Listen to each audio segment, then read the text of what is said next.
ধর্মের ভিত্তিতে জাতিকে বিভাজিত করা আমাদের কাজ নয়। ধর্ম যার যার নিজস্ব চয়েস, এর ভিত্তিতে আমরা এখানে মেজরিটি মাইনরিটিতে বিশ্বাসী না। এখন যারা শক্ত হাতে কোমল হৃদয়ে জাতিকে জাগানিয়া কলম পরিচালনা করেন, আজকে তাদের মেলায় আমার আগমন। আমি স্যারকে আবারও স্মরণ করছি। বিশ্বাস জাতির মেরুদণ্ড, বলা হয় শিক্ষা জাতির মেরুদণ্ড, আর শিক্ষার মা হচ্ছে বিশ্বাস। যার বিশ্বাস যেমন হবে সেই ব্যক্তি বা জাতির কার্যকলাপ সেইভাবেই পরিচালিত হবে। বিশ্বাসের প্রকাশ হচ্ছে সংস্কৃতি। অতএব সংস্কৃতিকে বাদ দিয়ে বিশ্বাস নয়, বিশ্বাসকে বাদ দিয়ে সংস্কৃতিও নয়। যেই জাতি নিজস্ব কোনো বিশ্বাস নেই, সংস্কৃতি নেই, অন্যেরটা অনুসরণ করে চলে, এই জাতির সবসময় পিছনে পড়ে থাকে। কখনো অনুসরণকারী সামনে নেতৃত্ব দিতে পারে না, আর অন্যের সংস্কৃতিকে যারা অনুসরণ করে তারা কখনো আত্মমর্যাদাবোধ সম্পন্ন জাতি হতে পারে না। তারা হয় সংকীর্ণ এবং বিধ্বস্ত একটা জাতি। আমাদের ইতিহাস এমন নয়। আমাদের ইতিহাস খুবই সমৃদ্ধ। বিশ্বাসকে কেন্দ্র করেই আমাদের সংস্কৃতি, আর সংস্কৃতিকে কেন্দ্র করে আমাদের জীবনের সকল যাত্রা। বাংলাদেশ বিভিন্ন ধর্ম বর্ণের মানুষের আবাসভূমি। তবে আল্লাহর এটা নিজস্ব পরিকল্পনা যে এখানে শতকরা 90 থেকে 91% মানুষ তৌহিদে বিশ্বাসী। বাকি অন্যান্য ধর্মের যারা আছেন আমরা তাদেরকে তাদের জায়গায় সম্মান করি, এবং এই বিশ্বাসের কারণেই বাংলাদেশ হচ্ছে ধর্মীয় সম্প্রীতির একটি বৈচিত্র্যময় লীলাভূমি। আলহামদুলিল্লাহ, আমরা বিগত আন্দোলনে দেখেছি মন্দিরগুলা, চার্চগুলা, পেগোডাগুলা পাহারা দিয়েছে মাদ্রাসার ছাত্ররা, পাহারা দিয়েছে ইসলামী দলের লোকেরা। এটা তো মাদ্রাসা ছাত্রদের নিজস্ব ধর্মীয় প্রতিষ্ঠান নয়, কিন্তু তারা এটা জানে যে সকল ধর্মের মানুষকে আল্লাহ তাআলাই তাদের ধর্ম চর্চার সুযোগ দিয়েছেন, তবে আল্লাহ সঠিক রাস্তা কোনটা সেটাও বলে দিয়েছে। কারো উপর কোনো ধর্মের কোনো জোর জবরদস্তি চালানোর কোনো ইখতিয়ার আল্লাহ কাউকে দেননি। সমাজের কিছু দুষ্ট লোক আছে, তারা নিজেদের এজেন্ডা বাস্তবায়নের জন্য কিছু দুষ্কর্ম সংগঠন করে, তারপরে এর দায় নিরীহ শান্তিপ্রিয় মানুষের ঘাড়ে চাপাই দেয়। এরা সবসময় পর্দার আড়ালে থেকে যায়, দরাচোরা বাইরে তাদের অবস্থান। আমরা সম্প্রতিকালে সকল ধর্মের সকল মতের মানুষের সাথে নিবিড়ভাবে মিশেছি। সবাইকে আমরা একটা বার্তা দেওয়ার চেষ্টা করেছি, ধর্মের ভিত্তিতে জাতিকে বিভাজিত করা আমাদের কাজ নয়। ধর্ম যার যার নিজস্ব চয়েস, এর ভিত্তিতে আমরা এখানে মেজরিটি মাইনরিটিতে বিশ্বাসী না। এদেশে যারাই জন্মগ্রহণ করবে তারা এদেশের গর্বিত নাগরিক। তারা তাদের নাগরিক অধিকার সকলের মতো ন্যায্যতার ভিত্তিতে অবশ্যই তারা ভোগ করবে।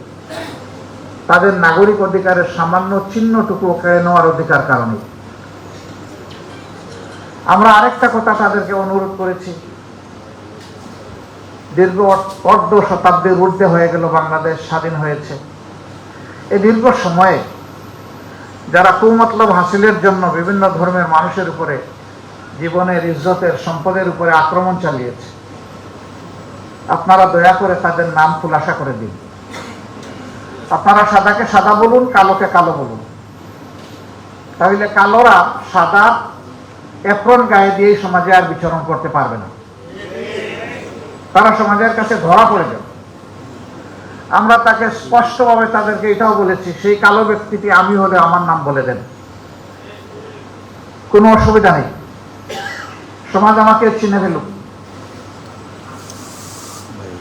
আমরা প্রত্যাশা করব আগামীতে কোনো অন্যায়কে কেউ বরদাস্ত করবে না এবং কেউ আড়াল করার চেষ্টা করবে না। যদি বরদাস্ত করে, আড়াল করে, তাহলে এই দেশে সুস্থ সমাজ এবং সভ্যতা গড়ে ওঠার কোনো সম্ভাবনা নেই। এটা বারবার লঙ্ঘিত হবে, বারবার বাধাগ্রস্ত হবে এবং জাতি বারবার পথ হারাবে। একটা জাতি আর কতবার পথ হারাবে? কতবার আমাদেরকে উচ্চ মূল্যের রক্ত ঋণ পরিশোধ করতে হবে? সম্প্রতি আন্দোলনে কম বেশি হাজার খানেক যোদ্ধা অন্যায় অসত্যের বিরুদ্ধে, বৈষম্য এবং স্বৈরতন্ত্রের বিরুদ্ধে লড়াই করে তারা দুনিয়া থেকে বিদায় নিয়েছেন। আমি তাদের প্রতি গভীর শ্রদ্ধা নিবেদন করছি। আল্লাহ তাআলার দরবারে তাদের ন্যায্য পাওনা আমি কামনা করছি এবং উত্তম পাওনা কামনা করছি। যারা আহত হয়েছেন তাদের সুস্থতা কামনা করি। আমাকে সংবাদ মাধ্যমের বন্ধুরা মাঝে মাঝে জিজ্ঞেস করেন, আপনাদের দলের কতজন শহীদ হয়েছে?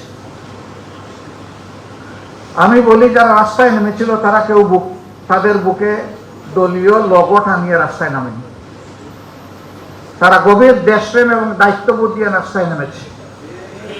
অতএব এখানে আমার আর তার বলে কোনো কথা নাই। সবাই আমার, সবাই আমাদের। এই বিভাজন আমরা চাই না। এরা কোনো দলের নাম অথবা যশ প্রতিষ্ঠা করার জন্য সেদিন লড়াই করেনি। তারা স্বৈরাচারের বিরুদ্ধে লড়াই করেছে। স্বৈরাচারের বিরুদ্ধে লড়াই করা লোক যে দলের, যে ধর্মের হোক, তারা সবাই এই জাতির সম্পদ এবং জাতির উচিত তাদের প্রতি সেই শ্রদ্ধা নিবেদন করা। আজকে যে সাংবাদিক বন্ধুরা এখানে উপস্থিত আছেন, তারাও তো বিগত বৎসরগুলোতে তাদের কলম মুক্ত ছিল না এবং মুখ খোলা ছিল না।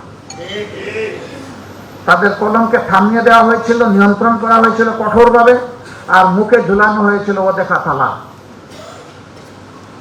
5 তারিখের গণ অভ্যুত্থানের পর, ছাত্র জনতার গণ বিপ্লবের পর আলহামদুলিল্লাহ হাতও মুক্ত হয়েছে, মুখের তালাও খুলেছে।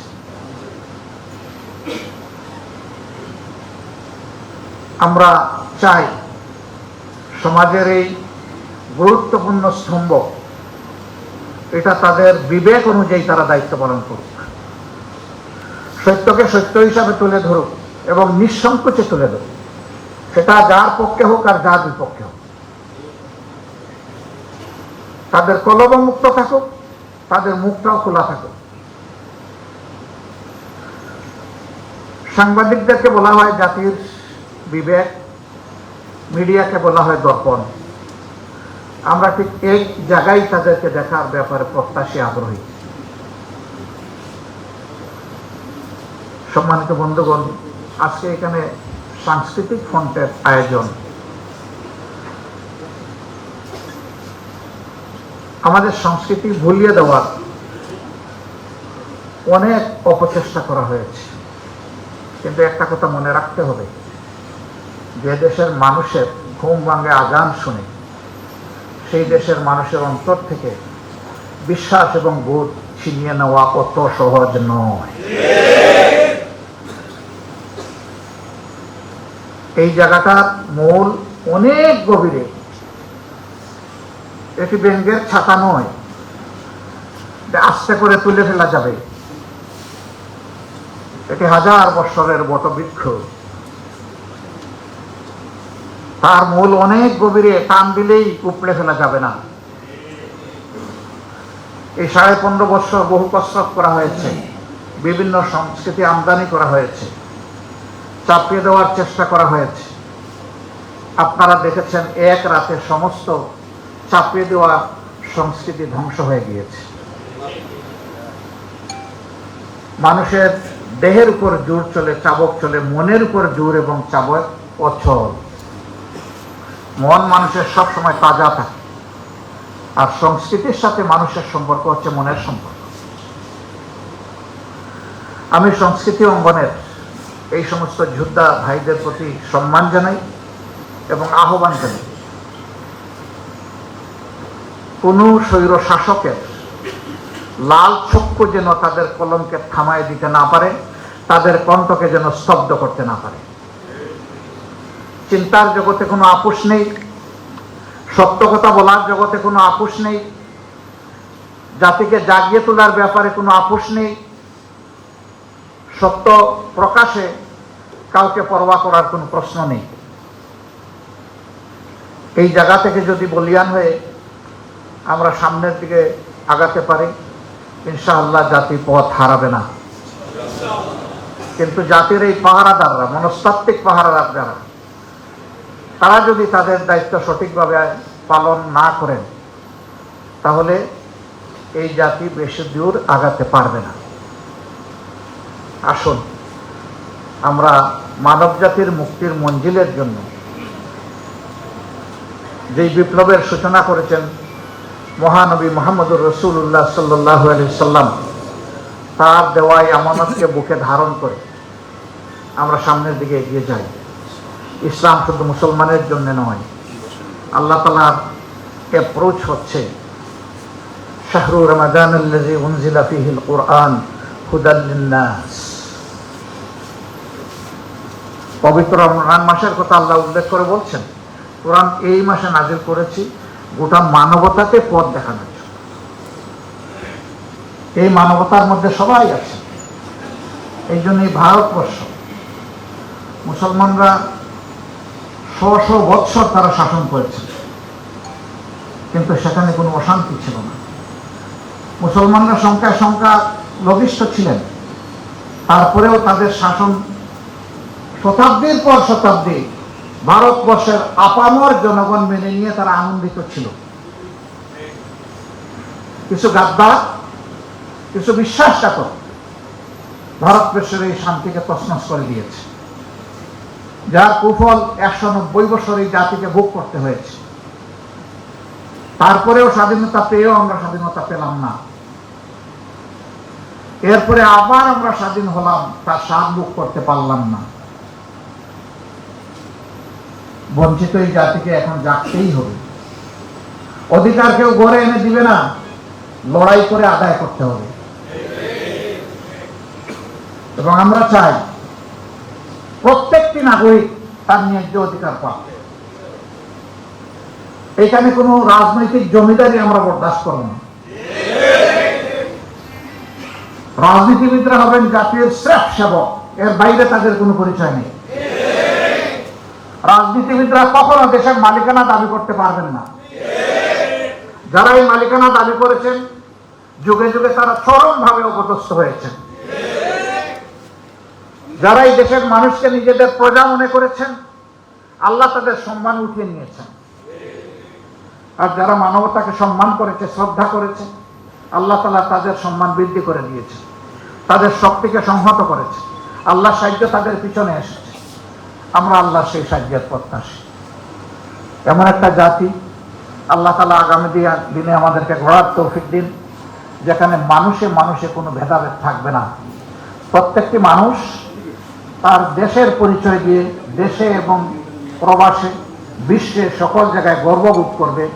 এমন একটি জাতি গড়ার জন্য, এই জাতি গড়ার যারা কারিগর, আল্লাহ তাআলা তাদেরকে হুঁশিয়ার দিন, দায়িত্ববোধ তাদের মধ্যে জাগ্রত করে দিন, এবং তারা যেন সত্যকে ধারণ করে সামনের দিকে এগিয়ে যেতে পারে। আল্লাহ তাদেরকে সাহায্য করুন।